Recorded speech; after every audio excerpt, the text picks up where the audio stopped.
G'day, hi, and welcome.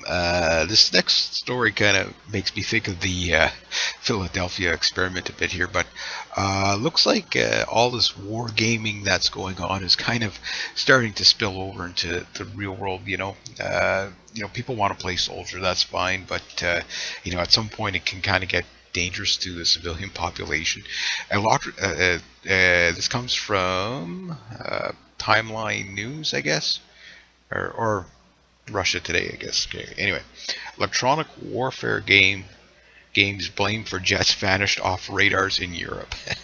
Okay, so it reads like this. Electronic military exercises were to blame for mysterious disappearances of dozens of planes from air traffic control screens in the heart of Europe, Slovak authorities have said. About 50 airplanes temporarily disappeared from radar in Austria, Germany, and the Czech Republic and Slovakia between June 5th and June 10th, Austria's flight safety monitor said. German and Czech air traffic control also report brief appearances. Slovakia blamed the outages on planned military exercises.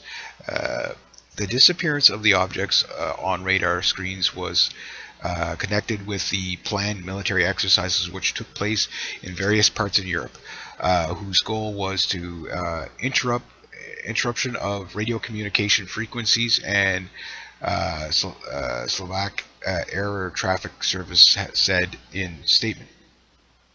This activity also caused a temporary disappearance of several targets on radar display, while in the meantime the planes were in radio contact with air traffic control, continued in their flight normally.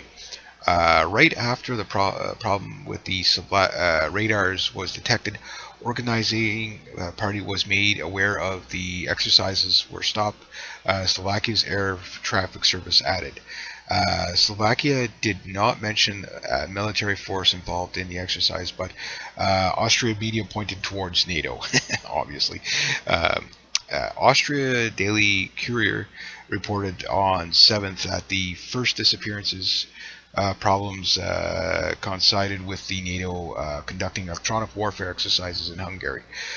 During the exercises, NATO was reportedly using devices that can interfere with enemy radar, according to the Telegraph.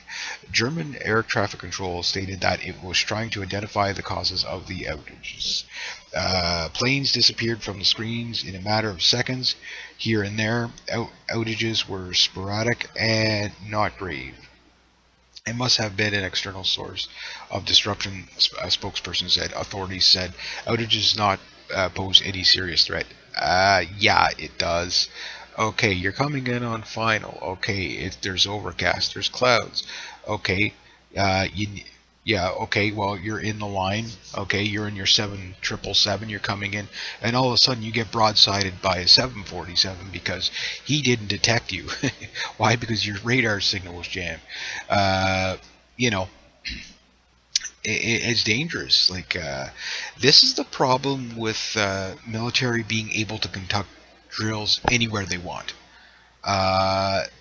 The whole point, even back in the 1950s and stuff like that, 1960s, 1980s, right up to the 1990s. Basically, before the 9/11 attacks, militaries basically had to do their, there was certain areas they could conduct their